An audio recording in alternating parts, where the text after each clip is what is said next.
ಬಾಯ್ ನ್ಯೂಸ್ಗೆ ಸ್ವಾಗತ.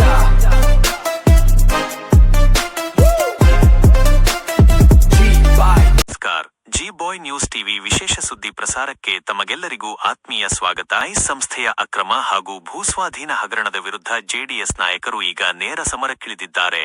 ಇಂದು ಗೌರವಾನ್ವಿತ ರಾಜ್ಯಪಾಲರನ್ನು ಭೇಟಿಯಾದ ಜೆಡಿಎಸ್ ನಿಯೋಗ ರಾಜ್ಯ ಸರ್ಕಾರ ಹಾಗೂ ನೈಸ್ ಸಂಸ್ಥೆಯ ಅಕ್ರಮಗಳ ವಿರುದ್ಧ ಸುದೀರ್ಘ ಮನವಿ ಪತ್ರವನ್ನು ಸಲ್ಲಿಸಿತು. ರಾಜ್ಯಪಾಲರ ಭೇಟಿಯ ಬಳಿಕ ಮಾಧ್ಯಮಗಳೊಂದಿಗೆ ಮಾತನಾಡಿದ ಜೆಡಿಎಸ್ ನಾಯಕ ನಿಖಿಲ್ ಕುಮಾರಸ್ವಾಮಿ ರಾಜ್ಯ ಸರ್ಕಾರದ ವಿರುದ್ಧ ತೀವ್ರ ವಾಗ್ದಾಳಿ ನಡೆಸಿದರು. ಹೈಕೋರ್ಟ್ನ ಇತ್ತೀಚಿನ ತೀರ್ಪನ್ನು ಉಲ್ಲೇಖಿಸಿದ Nikhil Kumaraswamy, nice is not so nice ಎಂದು ಕೋರ್ಟ್ ಸ್ಪಷ್ಟವಾಗಿ ಹೇಳಿದೆ ಎಂದರು. ಕಳೆದ 2.5 ದಶಕಗಳಿಂದಲೂ ರೈತರ ಭೂಮಿಯನ್ನು ಸ್ವಾಧೀನಪಡಿಸಿಕೊಂಡು ಅವರಿಗೆ ಯಾವುದೇ ಸೂಕ್ತ ಪರಿಹಾರ ನೀಡದೆ ಕಡೆಗಣಿಸಲಾಗಿದೆ ಎಂದು ಆಕ್ರೋಶ ವ್ಯಕ್ತಪಡಿಸಿದರು. ಅಷ್ಟೇ ಅಲ್ಲ, FWA ಒಪ್ಪಂದದ ಪ್ರಕಾರ 111 ಕಿಲೋಮೀಟರ್ 6ನೇ ಪಥದ ರಸ್ತೆ, ಲಿಂಕ್ ರಸ್ತೆಗಳು, ಪೆರಿಫೆರಲ್ ರಸ್ತೆಗಳು ಹಾಗೂ 5 ಇಂಟಿಗ್ರೇಟೆಡ್ ಟೌನ್ಶಿಪ್ಗಳನ್ನು ನಿರ್ಮಿಸಬೇಕಿತ್ತು. ಆದರೆ ನೈಸ್ ಸಂಸ್ಥೆ ಈ ಯಾವುದೇ ನಿಯಮಗಳನ್ನು ಪಾಲಿಸಿಲ್ಲ. ಇಷ್ಟೆಲ್ಲಾ ನಿಯಮ ಉಲ್ಲಂಘನೆಯಾಗಿದ್ದರೂ ರಾಜ್ಯ ಸರ್ಕಾರ ಏಕೆ ಮೌನ ವಹಿಸಿದೆ? ಸರ್ಕಾರ ಯಾರ ಪರವಾಗಿದೆ ಎಂದು ಅವರು ಖಾರವಾಗಿ ಪ್ರಶ್ನಿಸಿದರು. ಮುಂದುವರಿದು ಮಾತನಾಡಿದ ಅವರು, ಹೈಕೋರ್ಟ್ ಈ ಯೋಜನೆಯನ್ನು ಸರ್ಕಾರವೇ ತನ್ನ ವಶಕ್ಕೆ ಪಡೆದುಕೊಳ್ಳಬೇಕು ಎಂದು ನಿರ್ದೇಶನ ನೀಡಿದ್ದರೂ ಸರ್ಕಾರ ಮೀನಾಮೇಷ ಎಣಿಸುತ್ತಿದೆ. ಸಾವಿರಾರು ಕೋಟಿ ರೂಪಾಯಿ ಟೋಲ್ ಸಂಗ್ರಹಿಸುತ್ತಿದ್ದರೂ ರೈತರಿಗೆ ಮಾತ್ರ ಯಾವುದೇ ನ್ಯಾಯ ಸಿಕ್ಕಿಲ್ಲ ಎಂದು ದೂರಿದರು. ಇದೇ ವೇಳೆ ರಾಜ್ಯ ಸರ್ಕಾರಕ್ಕೆ 15 ದಿನಗಳ ಗಡುವು ನೀಡಿದ ಜೆಡಿಎಸ್ 2 ವಾರಗಳಲ್ಲಿ ಸರ್ಕಾರ ಸೂಕ್ತ ಕ್ರಮ ಕೈಗೊಳ್ಳದಿದ್ದರೆ ರೈತರ ಪರವಾಗಿ ರಾಜ್ಯಾದ್ಯಂತ ಉಗ್ರ ಹೋರಾಟ ರೂಪಿಸುವುದಾಗಿ ಎಚ್ಚರಿಕೆ ನೀಡಿದೆ. ಅಲ್ಲದೆ ನೈಸ್ ಸಂಸ್ಥೆಯ ಅಕ್ರಮಗಳು ಹಾಗೂ ಹೈಕೋರ್ಟ್ ಆದೇಶದ ಪ್ರಮುಖ ಅಂಶಗಳನ್ನು ಒಳಗೊಂಡ ವೆಬ್ಸೈಟ್ ಒಂದನ್ನು ಶೀಘ್ರದಲ್ಲೇ ಬಿಡುಗಡೆ ಮಾಡಲಾಗುವುದು ಎಂದು ನಿಖಿಲ್ ಕುಮಾರಸ್ವಾಮಿ ಸ್ಪಷ್ಟಪಡಿಸಿದರು. ಬೆಂಗಳೂರಿನಿಂದ ವಿಶೇಷ ವರದಿಯೊಂದಿಗೆ ಇದಿಷ್ಟು ಈ ಕ್ಷಣದ ವಿಶೇಷ ಸುದ್ದಿ. ನಿರಂತರ ಸುದ್ದಿಗಳಿಗಾಗಿ ಮತ್ತು ಕ್ಷಣಕ್ಷಣದ ನವೀಕರಣಗಳಿಗಾಗಿ ನೋಡ್ತಾ ಇರಿ ಜಿ ಬಾಯ್ ನ್ಯೂಸ್ ಟಿವಿ. ನಮ್ಮ ಚಾನೆಲ್ ಅನ್ನು ಸಬ್ಸ್ಕ್ರೈಬ್ ಮಾಡಿ, ಸಪೋರ್ಟ್ ಮಾಡಿ. ಧನ್ಯವಾದಗಳು. ನಮಸ್ಕಾರ.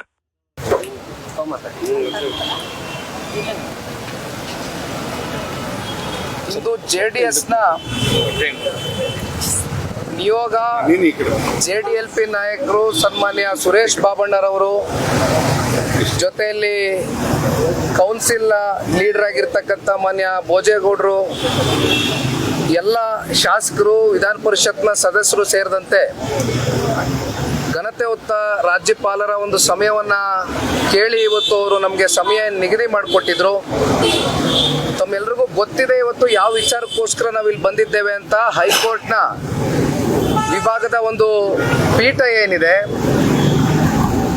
ಐತಿಹಾಸಿಕವಾದಂಥ ಒಂದು ತೀರ್ಪನ್ನ ನೈಸ್ ವಿಚಾರಕ್ಕೆ ಸಂಬಂಧಪಟ್ಟಂತೆ ಈಗಾಗಲೇ ಹೊರಗಾಕಿದೆ. ಜೂನ್ 29ನೇ ತಾರೀಕು ಬಂದಂತ ಒಂದು ತೀರ್ಪಿನಲ್ಲಿ, ಒಂದು ಆದೇಶದಲ್ಲಿ ಉಲ್ಲೇಖವಾದಂಥ ಒಂದು ಅಂಶ ಬಹಳ ಕ್ಲಿಯರ್ ಆಗಿದೆ.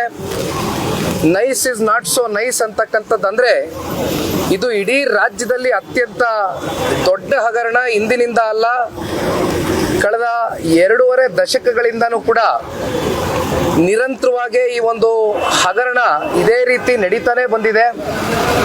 ಕಾರಣ ಏನಂದ್ರೆ ನಿಮಗೆ ಗೊತ್ತಿದೆ, FWA ಅಗ್ರಿಮೆಂಟ್ ಬಗ್ಗೆ ಈಗಾಗಲೇ ಕೋರ್ಟ್ನ ಆದೇಶದ ಪ್ರಕಾರವಾಗಿ ಜಡ್ಜ್ಮೆಂಟ್ ಕಾಪಿಯ ಒಂದು ಆರ್ಡರ್ ಕಾಪಿಯನ್ನು ಇಟ್ಕೊಂಡು ಸನ್ಮಾನ್ಯ ಕುಮಾರಣ್ಣವರು ಈಗಾಗಲೇ ಮಾಧ್ಯಮದ ಮಿತ್ರರಲ್ಲಿ ಮಾತನಾಡಿದ್ರು.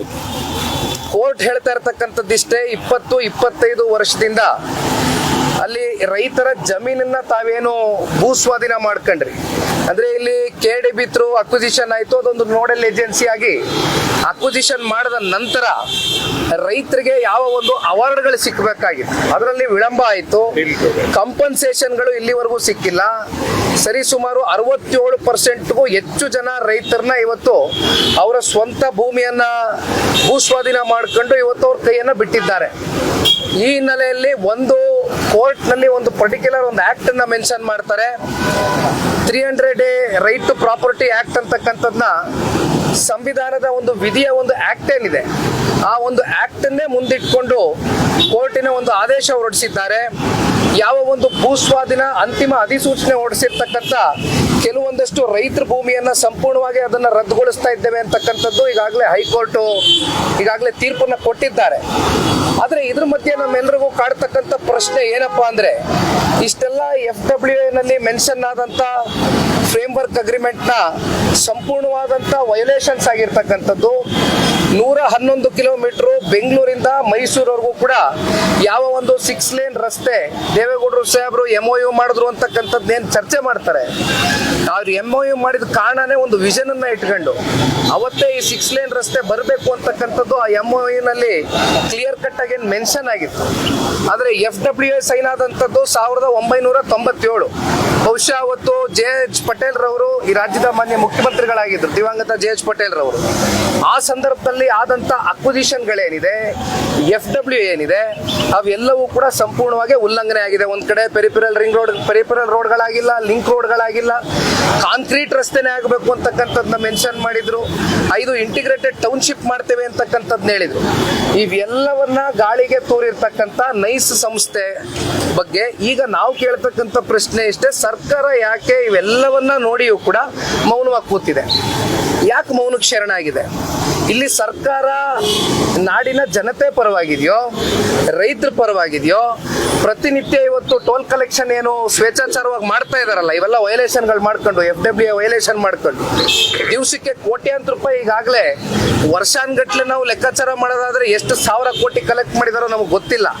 ಆದ್ರೆ ಯಾಕೆ ಸರ್ಕಾರ ಮೌನವಾಗಿ ಕೂತಿದೆ? ಯಾಕೆ ಇಂಟರ್ಫಿಯರ್ ಆಗ್ತಾ ಇಲ್ಲ? ಈ ವಿಚಾರದಲ್ಲಿ ಹೈಕೋರ್ಟ್ ಹೇಳ್ತಕ್ಕಂಥದ್ದು, ನೀವು ಇದರಲ್ಲಿ ಸರ್ಕಾರ ನೀವು ಈ ಒಂದು ಪ್ರಾಜೆಕ್ಟ್ ಅನ್ನ ಸಂಪೂರ್ಣ ನೀವು ಇದನ್ನ ಕೈಗೆತ್ತಿಕೊಳ್ಬೇಕು, you have to take over this project ಅಂತಕ್ಕಂಥದ್ರ ಬಗ್ಗೆ ಈಗಾಗಲೇ ಹೈಕೋರ್ಟ್ ಡೈರೆಕ್ಷನ್ಸ್ ಕೊಟ್ಟಿದೆ. ಆದ್ರೂ ಕೂಡ ಸರ್ಕಾರ ಇನ್ನೂ ಮೀನಾಮೇಷ ಎಣಿಸ್ತಾ ಇದೆ. ಯಾತಕ್ಕೋಸ್ಕರ ಅಂತಕ್ಕಂಥದ್ದು ಉತ್ತರ ಕೊಡಬೇಕು. ಪಾಪ ಅಮಾಯಕ ರೈತರು ಅವ್ರ ಸ್ವಂತ ಭೂಮಿಯನ್ನ ಕಳ್ಕೊಂಡ್ರು. ಕೊನೆಗೆ ಅವ್ರು ಕಷ್ಟ ಬಂದಾಗ ಅಟ್ಲೀಸ್ಟ್ ಸಾಲನೋ ಸೋಲನೋ ಮಾಡಿ ಏನೋ ಒಂದೊಂದು ಪ್ಲೆಡ್ಜ್ ಮಾಡಿ ಏನೋ ಸಾಲ ತಗೊಂಡು ಅವ್ರ ಮಕ್ಕಳ ಎಜುಕೇಶನ್ಗೋ ಅಥವಾ ಹೆಲ್ತ್ ಇಶ್ಯೂಸ್ ಆದಂತ ಸಂದರ್ಭದಲ್ಲಿ ಬಳಕೆ ಆಗ್ತಕ್ಕಂಥ ಭೂಮಿಯನ್ನ ಅದನ್ನು ಕೂಡ ಆಗ್ಲಿಲ್ಲ. ಅವ್ರಿಗೆ ಡೆವಲಪ್ಮೆಂಟು ಆಗ್ಲಿಲ್ಲ. ಡೆವಲಪ್ಮೆಂಟ್ ಹೆಸರಲ್ಲಿ 20,000 ಎಕರೆ ಅಷ್ಟೇ ಅಲ್ಲ, ಎಕ್ಸೆಸ್ ಲ್ಯಾಂಡ್ ಅನ್ನ ಇವತ್ತು ನೈಸ್ ಕಂಪ್ನಿಗೆ ಆ ಒಂದು ಮಾಲೀಕತ್ವಕ್ಕೆ KDB ಥ್ರೂ ಅಕ್ವಿಸಿಷನ್ ಆಯ್ತು. ಆದ್ರೆ ಎಷ್ಟು ಡೆವಲಪ್ಮೆಂಟ್ ಆಗಿದೆ? ಡೆವಲಪ್ಮೆಂಟೇ ಆಗಿಲ್ಲ, ಟೋಟಲಿ ವಯೋಲೇಟ್ ಆಗಿದೆ. ಹಾಗಾಗಿ ನಾವು ಗೌರವಾನ್ವಿತ ರಾಜ್ಯಪಾಲರಲ್ಲಿ ಒಂದು ಮೆಮೊರೆಂಡಮ್ ನ ಕೊಟ್ಟಿದ್ದೇವೆ. ಎಲ್ಲ ಶಾಸಕ ಮಿತ್ರರು ಜೊತೆಗೂಡಿ JDLP ನಾಯಕರು, ಭೋಜೇಗೌಡರು ಸೇರಿದಂತೆ ಇವತ್ತು ಘನತೆ ಹೊತ್ತ ರಾಜ್ಯಪಾಲರಿಗೆ ಮನವಿಯನ್ನ ಕೊಟ್ಟು ಇದು ಸರ್ಕಾರಕ್ಕೆ ಒಂದು ಚಾಟಿ ಬೀಸ್ತಕ್ಕಂಥ ಒಂದು ಕೆಲಸ ರಾಜ್ಯಪಾಲರ ಕಡೆಯಿಂದ ಆಗಬೇಕು ಅಂತಕ್ಕಂಥದ್ದು ನಾವೆಲ್ಲರೂ ಕೂಡ ಮನವಿ ಸಲ್ಲಿಸಿ ಬಂದಿದ್ದೇವೆ. ಯಾವುದೇ ಮರವನ್ನು ಕಡಿಬಾರ್ದು ಮತ್ತೆ ರೈತರ ಅರ್ಜಿಗೆ ಈಗ ಪೆಟಿಷನರ್ಸ್ ಯಾರು ಇವತ್ತು ಈ ಒಂದು ಪೆಟಿಷನ್ ಕಾಪಿಗೆ ಸೈನ್ ಹಾಕಿದ್ರು, ಅದರಲ್ಲಿ 81 ಜನ ಪೆಟಿಷನರ್ಸ್ ಇದ್ದಾರೆ. ಪರ್ಟಿಕ್ಯುಲರ್ಲಿ ಸ್ಪೆಸಿಫಿಕ್ ಆಗಿ ಆ 81 ಜನ ಪೆಟಿಷನರ್ಸ್ ನ ಯಾವ ಒಂದು ಭೂಮಿ ಇದೆ, ಆ ಭೂಮಿಯ ಮಾಲೀಕತ್ವವನ್ನ ಹೊಂದಿರತಕ್ಕಂತ ರೈತ ಇದ್ದಾನೆ. ತಾವೇ ಹೇಳ್ದಂಗೆ ಒಂದು ಇಟ್ಕೆ ಕೂಡ ಅಲ್ಗಾಡ್ಸಂಗಿಲ್ಲ. ಇವತ್ತು ಕೋರ್ಟ್ ಡೈರೆಕ್ಷನ್ ಇಲ್ದಿರಾ ಯಾವುದೇ ಅವಾರ್ಡ್ಗಳು ಕೊಡಂಗಿಲ್ಲ. ಇದು ಯಾವ ಕೂಡ ಮಾಡಬೇಕು ಅಂತಕ್ಕಂಥದ್ದಾದ್ರೆ ಹೈಕೋರ್ಟ್ ಇಂಟರ್ಫಿಯರೆನ್ಸ್ ಕೊಡುತ್ತೆ. ನಾವು ಡೈರೆಕ್ಷನ್ ಕೊಟ್ಟ ನಂತರವೇ ಇದೇನೇ ಆದ್ರೂ ನೀವು ಮಾಡಬೇಕು ಅಂತಕ್ಕಂಥದ್ದು. ಇಲ್ಲಿ ಪ್ರಶ್ನೆ ಏನಾಗಿದೆ, ಸರ್ಕಾರನು ಕೂಡ ಅಬ್ಜೆಕ್ಷನ್ ಫೈಲ್ ಆದ್ರೆ ವಾದ ಮಂಡಿಸಬೇಕಾಗ್ತದೆ. ಅಬ್ಜೆಕ್ಷನ್ ಫೈಲ್ ಮಾಡಿದಿರಾ ಇನ್ನೂ ಕೂಡ ಮೀನಾಮೇಷ ಎಣಿಸ್ಕೊಂಡು ಟೈಮ್ ಕಿಲ್ಲಿಂಗ್ ಪ್ರಾಸೆಸ್ ಮುಂದಾಗಿರೋದು ನೋಡಿದಾಗ ಬಹಳ ಸ್ಪಷ್ಟವಾಗಿ ಅರ್ಥ ಆಗ್ತದೆ. ಬಹುಶಃ ಅವರ ಒಂದು ಯಾವ ಅಕ್ವಿಸಿಷನ್ ಕೂಡ ಆಕ್ಟ್ ಅಂಡರ್ ಮಾಡ್ಕೊಂಡಿದಾರಲ್ಲ, ಒತ್ತಾಯಪೂರ್ವಕವಾಗಿ ಭೂಸ್ವಾಧೀನ ಮಾಡ್ಕೊಂಡಿದಾರಲ್ಲ, ಅದರಲ್ಲಿ ಉರುಳಿಲ್ಲ. ಬಹುಶಃ ಕಾನೂನಿನ ಅಡಿಯಲ್ಲಿ ನ್ಯಾಯಾಲಯ 100ಕ್ಕೆ 100 ಆನ್ ಮೆರಿಟ್ ಗ್ರೌಂಡ್ಸ್ ಮುಂಬರ್ತಕ್ಕಂಥ ದಿನಗಳಲ್ಲಿ ರೈತರ ಪರವಾಗಿ ನಿಲ್ಲುತ್ತೆ ಅಂತಕ್ಕಂಥ ಸಂಪೂರ್ಣ ಆತ್ಮವಿಶ್ವಾಸ ನಮ್ಮಲ್ಲಿದೆ.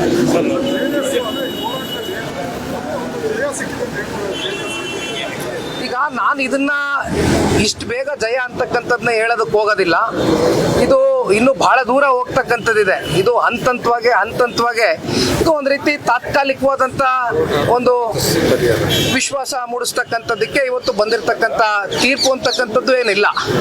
It is still on going process. ಇದು ಬಹಳ ಸಮಯ ತೆಗೆದುಕೊಳ್ಳುತ್ತೆ. ಅಬ್ಜೆಕ್ಷನ್ ಫೈಲ್ ಆದ ನಂತರ ಮತ್ತೆ ವಾದ ಮಂಡಿಸಬೇಕಾಗ್ತದೆ. ಸೊ ಅವೆಲ್ಲವೂ ಕೂಡ ಕಾದ್ ನೋಡೋಣ. ನಾಗೇಂದ್ರ ವಿಚಾರದಲ್ಲಿ ಪಾದಯಾತ್ರೆ ಮಾಡ್ತಾ ಇದೆ, ಜೆಡಿಎಸ್ನವರು ಕೂಡ ಬರ್ತಾರೆ ಅಂತ, ತಾವೆಲ್ಲ ಹೋಗ್ತೀರಾ ಹೇಗೆ? ಸದನದ ಒಳಗಡೆ ತಾವೆಲ್ಲರೂ ನೋಡಿರ್ಬೋದು, ನಮ್ಮ ಮಿತ್ರ ಪಕ್ಷ ಭಾರತೀಯ ಜನತಾ ಪಾರ್ಟಿ ಜೊತೆಯಲ್ಲಿ ಜನತಾದಳ ಪಕ್ಷದ JDLP ನಾಯಕರು ಜೊತೆಯಲ್ಲಿ ಎಲ್ಲ ನಮ್ಮ ಪ್ರೀತಿಯ ಗೌರವಾನ್ವಿತ ಶಾಸಕ ಮಿತ್ರರು, ವಿಧಾನ ಪರಿಷತ್ನ ಸದಸ್ಯರು ಸದನದ ಒಳಗಡೆ ಸಂಪೂರ್ಣವಾಗಿ ಅವ್ರ ಜೊತೆ ಬೆಂಬಲವಾಗಿ ನಿಂತ್ಕೊಂಡಿದ್ದೇವೆ. ಸದನದ ಹೊರಗಡೆಯೂ ಕೂಡ ಬಹುಶಃ ಬೆಳಗ್ಗೆ ಇವತ್ತು ಪಾದಯಾತ್ರೆಯನ್ನ ಏನು ಘೋಷಣೆ ಮಾಡಿದ್ದಾರೆ ನಮ್ಮ ಮಿತ್ರ ಪಕ್ಷ, ಅವರ ಜೊತೆಯಲ್ಲಿ ಯಾವುದೇ ವಿಚಾರ ಇರ್ಬೋದು, ನಾಡಿನ ನೆಲ ಜಲ ಭಾಷೆ ಅಥವಾ ಭ್ರಷ್ಟಾಚಾರದ ಒಂದು ವಿಚಾರಕ್ಕೆ ಸಂಬಂಧಪಟ್ಟಂತೆ ಯಾವ ಒಂದು ಪರಿಶಿಷ್ಟ ಜಾತಿ ಪರಿಶಿಷ್ಟ ಪಂಗಡದ ವಾಲ್ಮೀಕಿ ನಿಗಮದ ಒಂದು ಹಣ ಇವತ್ತು ದುರ್ಬಳಕೆ ಆಗಿದೆ, ಅದು ಬೇರೆ ಯಾವುದೋ ರಾಜ್ಯದ ಚುನಾವಣೆ ನಡೆಸಕ್ ಹೋಯ್ತು ಅಂತಾರೋ ಅಥವಾ ಯಾವುದೇ ಕೂಡ ಇವತ್ತು ಚಾರ್ಜಸ್ ಆ ಮಂತ್ರಿಗಳ ಮೇಲೆ ಏನು ಬಂದಿದೆ. ತಮಗೆ ಗೊತ್ತಿದೆ, ಹಿಂದಿದ್ದಂತ ಮಾನ್ಯ ಮುಖ್ಯಮಂತ್ರಿಗಳು, ಮಾಜಿ ಮುಖ್ಯಮಂತ್ರಿಗಳು ಸನ್ಮಾನ್ಯ ಸಿದ್ದರಾಮಣ್ಣ ಅವರು ಸದನದ ಒಳಗಡೆ 187 ಕೋಟಿ ಅಲ್ಲ 89 ಕೋಟಿ ಅವ್ಯವಹಾರ ಆಗಿರ್ತಕ್ಕಂಥದ್ದು ಸತ್ಯ ಅಂತಕ್ಕಂಥದ್ದು ಕಲಾಪದಲ್ಲಿ ಒಪ್ಕೊಂಡಿದ್ದಾರೆ on the floor of the house. ಎರಡೂ ಸದನದಲ್ಲಿ ಅಸೆಂಬ್ಲಿ ಮತ್ತೆ ಕೌನ್ಸಿಲ್ ಅಲ್ಲಿ ಎರಡು ಕೂಡ ಒಪ್ಕೊಂಡಿದ್ದಾರೆ. ಇಷ್ಟೆಲ್ಲ ಆಗಿಯೂ ಕೂಡ ಇಲ್ಲಿ ಪ್ರಶ್ನೆ ಎಲ್ರಿಗೂ ಮೂಡ್ತಕ್ಕಂಥದ್ದು, ಹೊಸದಾಗಿ ಸಚಿವ ಸಂಪುಟ ರಚನೆ ಆದಂತ ಸಂದರ್ಭದಲ್ಲಿ ಚಾರ್ಜಸ್ ಇರ್ತಕ್ಕಂಥದ್ದು ಅಂದ್ರೆ ಆರೋಪ ಇರ್ತಕ್ಕಂಥ ಸಚಿವನನ್ನ ಮತ್ತೊಮ್ಮೆ ಸಚಿವ ಸ್ಥಾನಕ್ಕೆ ತಗೊಳ್ತಕ್ಕಂಥ ಅಗತ್ಯತೆ ಏನಿತ್ತು? ಬೇರೆ ಯಾರು ಕೇಪಬಲ್ ಆಗಿ ಕೆಲಸ ಮಾಡ್ತಕ್ಕಂಥದ್ದಕ್ಕೆ, ಯಾಕೆಂದ್ರೆ ಇವತ್ತೇನು 50 ಜನನೋ 70 ಜನನೋ ಗೆದ್ದಿರ್ತಕ್ಕಂಥದ್ದಲ್ಲ. ಕಾಂಗ್ರೆಸ್ನಲ್ಲಿ ಅತ್ಯಂತ ದಾಖಲೆ ಪ್ರಮಾಣದ ಶಾಸಕರುಗಳು ಇವತ್ತು ಸರ್ಕಾರ ರಚನೆ ಮಾಡಿದ್ದಾರೆ ಕಾಂಗ್ರೆಸ್ ಅವರು ಸ್ವತಂತ್ರ ಬಲದಿಂದ. ಹಾಗಾಗಿ ಇಲ್ಲಿ ಯಾರು ಕೂಡ ಪೊಟೆನ್ಷಿಯಲ್ ವ್ಯಕ್ತಿಗಳು ಇವತ್ತು ಮಿನಿಸ್ಟರ್ ಆಗ್ತಕ್ಕಂಥದಕ್ಕೆ ಅರ್ಹರು ಇರಲಿಲ್ವಾ ಅಂತಕ್ಕಂಥ ಪ್ರಶ್ನೆ ಮೂಡುತ್ತೆ. So what is the intention behind this ಅಂತಕ್ಕಂಥದ್ದು ಇವತ್ತು ಈ ಸರ್ಕಾರ ಉತ್ತರ ಕೊಡಬೇಕಾಗ್ತದೆ. ಒಟ್ಟಾರೆಯಾಗಿ ನಮ್ಮ ಮಿತ್ರ ಪಕ್ಷ ಇವತ್ತು ಏನು ರಾಜೀನಾಮೆಯನ್ನ ಡಿಮ್ಯಾಂಡ್ ಮಾಡ್ತಾ ಇದೆ ಸಚಿವರದು, ಅದರಲ್ಲಿ ನಾವು ಕೂಡ ಗಟ್ಟಿತನದಿಂದ ಅವ್ರ ಜೊತೆ ನಿಂತ್ಕೊಳ್ತೇವೆ ಆ ವಿಚಾರದಲ್ಲಿ. ರಾಜ್ಯಪಾಲರಿಗೆ ಏನ್ ಮಾಡಿದ್ರು ಬಂದು, ರಾಜ್ಯಪಾಲರಿಗೆ ಯಾವ ಅಧಿಕಾರ ಇದೆ ಸರ್ಕಾರಕ್ಕೆ ಸೂಚನೆ ಕೊಡಬಹುದು ಅಥವಾ ಈ ತರದ ಮನವಿ ಬಂದಿದೆ ಅಂತ ಹೇಳ್ಬೋದು. ರಾಜ್ಯಪಾಲರು ಹೇಳಿದ ತಕ್ಷಣ ರಾಜ್ಯ ಸರ್ಕಾರ ಏನಾದ್ರು ವಾಪಸ್ ತಗೊಳ್ಳಲ್ಲ. ಮುಂದಿನ ಹೋರಾಟ JDS ಯಾವ ರೀತಿ ಇರುತ್ತೆ?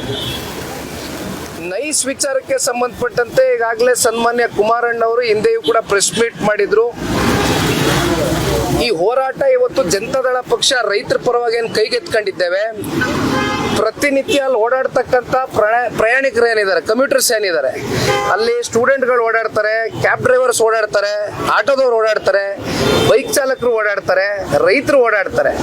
ಇವತ್ತು ಇಲ್ಲಿರ್ತಕ್ಕಂಥ ಪ್ರಶ್ನೆ ಸಾರ್ವಜನಿಕರ ಹಿತಾಸಕ್ತಿಯ ದೃಷ್ಟಿಯಿಂದ ಜನತಾದಳ ಪಕ್ಷ ಕಾಮನ್ ಮ್ಯಾನ್ ಜೊತೆಯಲ್ಲಿ ನಿಂತ್ಕೊಳ್ಬೇಕು. ಯಾತಕ್ಕೋಸ್ಕರ ಕಾಮನ್ ಮ್ಯಾನು ಇವೆಲ್ಲವೂ ಕೂಡ ಉಲ್ಲಂಘನೆ ಆಗಿದೆ, ಯಾವುದು ಕಂಪ್ಲೀಷನ್ ಆಗಿಲ್ಲ. FWA ಯಾತಕ್ಕೆ ಆತ ದುಡ್ಡು ಕಟ್ಟಬೇಕು ಅಂತಕ್ಕಂಥ ಪ್ರಶ್ನೆ ಇವತ್ತು ನಾವು ಸರ್ಕಾರಕ್ಕೆ ಕೇಳ್ತಾ ಇದ್ದೇವೆ.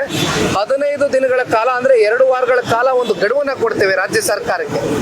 ರಾಜ್ಯ ಸರ್ಕಾರ ಎಚ್ಚೆತ್ತುಕೊಂಡು ಈ ಕೂಡಲೇ ಈ ನೈಸ್ ಸಂಸ್ಥೆ ಮಾಡಿರ್ತಕ್ಕಂಥ ಈ ಹಗರಣದಿಂದ ರಾಜ್ಯ ಸರ್ಕಾರ ಇದನ್ನ ಕೈಗೆ ಎತ್ಕೊಳ್ಳಿಲ್ಲ ಅಂತಕ್ಕಂಥದ್ದಾದ್ರೆ ಬಹುಶಃ ಒಂದು ಉಗ್ರವಾದಂತ ಒಂದು ದೊಡ್ಡ ಹೋರಾಟ ಮುಂಬರ್ತಕ್ಕಂಥ ದಿನಗಳಲ್ಲಿ ಜನತಾದಳ ಪಕ್ಷ ರೈತರ ಜೊತೆಯಲ್ಲಿ ನಿಂತು ಮತ್ತೆ ಅವರ ಏನಿವತ್ತು ಅಮಾಯಕ ರೈತರ ಭೂಸ್ವಾಧೀನ ಆಗಿದೆ ಅವೆಲ್ಲ ಕೈ ಬಿಡೋವರೆಗೂ ಕೂಡ ಹೋರಾಟ ಮಾಡ್ತೇವೆ. ಜೊತೆಯಲ್ಲಿ ಯಾರು ಕೂಡ ಬಹುಶಃ ನಮಗ್ ತಿಳಿದ ಮಟ್ಟಕ್ಕೆ ಇವತ್ತು ಈಗಾಗಲೇ ಸಾವಿರಾರು ಕೋಟಿ ದೋಚ್ಬಿಟ್ಟಿದ್ದಾರೆ, ಸಾವಿರಾರು ಕೋಟಿ ಹಗರಣ ಆಗೋಗಿದೆ. ಈಗ ₹1 ಯಾರು ಕೂಡ ಹೋಗಿ ಅಲ್ಲಿ ಟೋಲ್ ಕಟ್ಟಿ ಓಡಾಡ್ತಕ್ಕಂಥ ಸ್ಥಿತಿಗತಿಗಳಲ್ಲಿ ಯಾರು ಕೂಡ ಇದನ್ನು ಒಪ್ಕೋಬಾರದು ಅಂತಕ್ಕಂಥದ್ದು ಬಹುಶಃ ನಮ್ಮೆಲ್ಲರ ಅಭಿಪ್ರಾಯ ಅಷ್ಟೇ ಅಲ್ಲ, ಇದು ಕಾಮನ್ ಮ್ಯಾನ್ ಅಭಿಪ್ರಾಯ ಕೂಡ ಆಗಿದೆ. ಆಲ್ರೆಡಿ ಸಾಕಷ್ಟು ಜನ ಅಲ್ಲಿ ಗಲಾಟೆಗಳು ಕೂಡ ನಡೀತಾ ಇದೆ ನೈಸ್ ವಿಚಾರವಾಗಿ ಟೋಲ್ ಕಟ್ಟಬೇಕು ಅಂತ. ಆದ್ರೆ ಇಲ್ಲಿವರೆಗೂ ನೀವು ಅಂದ್ರೆ JDS ಇಷ್ಟೊತ್ತಿಂದ ಟೋಲ್ ಬಳಿ ಯಾರು ಹೋಗಿಲ್ಲ. ಏನ್ ಮುಂದೆ ಹೋಗೋಂಥದ್ದು ನಿಮ್ಮಲ್ಲಿ ಏನಾದ್ರು ಯೋಜನೆ ರೂಪಿಸ್ಕೊಂಡ್ರೆ? ನನಗೆ ನನ್ನ ಸೋಷಿಯಲ್ ಮೀಡಿಯಾದಲ್ಲಿ ನಿರಂತರವಾಗಿ ಒಂದಷ್ಟು ಜನ ಅಸೋಸಿಯೇಷನ್ ಅವರು ಅಂದ್ರೆ ಕ್ಯಾಬ್ ಅಸೋಸಿಯೇಷನ್ಗಳಿರ್ಬೋದು, ಅಲ್ಲಿ ಬೈಕರ್ಸ್ ಅಸೋಸಿಯೇಷನ್ಗಳು ಓಡಾಡ್ತಾರೆ, ಬಹಳ ಜನ ಇವತ್ತು ಸ್ಟೂಡೆಂಟ್ಸ್ ಇರ್ಬೋದು ನನಗೆ ಅಪ್ರೋಚ್ ಮಾಡ್ತಾ ಇದ್ದಾರೆ. ಈ ವಿಚಾರಕ್ಕೆ ಸಂಬಂಧಪಟ್ಟಂತೆ ನಮ್ಮಲ್ಲಿ ಒಂದು ಗೊಂದಲ ಇದೆ ಅಂತ. ನಾವು ಇದನ್ನ ಒಂದು ಕ್ಯಾಂಪೇನ್ ಆಗಿ ರನ್ ಮಾಡ್ತೀವಿ, ಜನಗಳಲ್ಲಿ ಒಂದು ಜಾಗೃತಿ ಮೂಡಿಸ್ತಕ್ಕಂಥ ಒಂದು ಯೋಜನೆ ಕಾರ್ಯಕ್ರಮನೂ ಕೂಡ ನಾವು ರೂಪಿಸ್ತೀವಿ ಅತಿ ಶೀಘ್ರದಲ್ಲಿ. ಸೊ ಹಾಗಾಗಿ ಯಾರು ಕೂಡ ಅಲ್ಲಿ ಈ FWA ಆಕ್ಟಿನ ವಿಚಾರಕ್ಕೆ ಸಂಬಂಧಪಟ್ಟಂತೆ ಅಥವಾ ಹೈಕೋರ್ಟಿನ ಆದೇಶ ಏನಿದೆ ಇವೆಲ್ಲವೂ ಕೂಡ ಬಹುಶಃ ಗುರುವಾರದ ದಿನ ಕಳೆದ್ರೆ ಇಲ್ಲಾಂದ್ರೆ ಶುಕ್ರವಾರದ ದಿನ ಒಂದು ಪ್ರೆಸ್ ಮೀಟ್ ಮಾಡ್ತಾ ಇದ್ದೇವೆ. ಅದರಲ್ಲಿ ಒಂದು ವೆಬ್ಸೈಟ್ ಲಾಂಚ್ ಮಾಡ್ತಾ ಇದ್ದೇವೆ. ಆ ವೆಬ್ಸೈಟ್ ನಲ್ಲಿ ಜಡ್ಜ್ಮೆಂಟ್ ಕಾಪಿನಲ್ಲಿ ಇರ್ತಕ್ಕಂಥ ಆರ್ಡರ್ ಕಾಪಿ ಏನಿದೆ, ಆ ಅಂಶಗಳೇನು ಇವತ್ತು ಒಬ್ಬ ಸಾಮಾನ್ಯ ಪ್ರಜೆಗೆ ಬೇಕಾಗಿರ್ತಕ್ಕಂಥ ಅಂಶಗಳು ಟೋಲ್ ಕಟ್ಟದೇ ಇರತಕ್ಕಂಥದ್ದಕ್ಕೆ ಅವೆಲ್ಲವೂ ಕೂಡ ವೆಬ್ಸೈಟ್ನ ಮೂಲಕ ಎಲ್ಲ ಕೂಡ ದೊರಕುತ್ತೆ.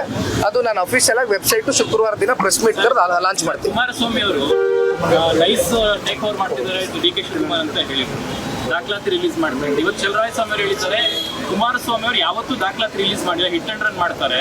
ಈ 3 ವರ್ಷದಲ್ಲಿ ಇದುವರೆಗೂ ಯಾವಾಗ ದಾಖಲಾತಿ ರಿಲೀಸ್ ಮಾಡಿದೀನಿ ಅಂತ ಹೇಳಿ ಮಾಡ್ತಾರೆ, ಯಾವತ್ತೂ ಮಾಡಿಲ್ಲ. ಹಿಟ್ ಅಂಡ್ ರನ್ ಗಿರಾಕಿ ಕುಮಾರಸ್ವಾಮಿ. ಇಡೀ ರಾಜ್ಯದ ಜನತೆ ನೋಡಿದ್ದಾರೆ, ಮಾಧ್ಯಮದ ಸ್ನೇಹಿತರು ನೀವು ನೋಡಿದಿರಿ.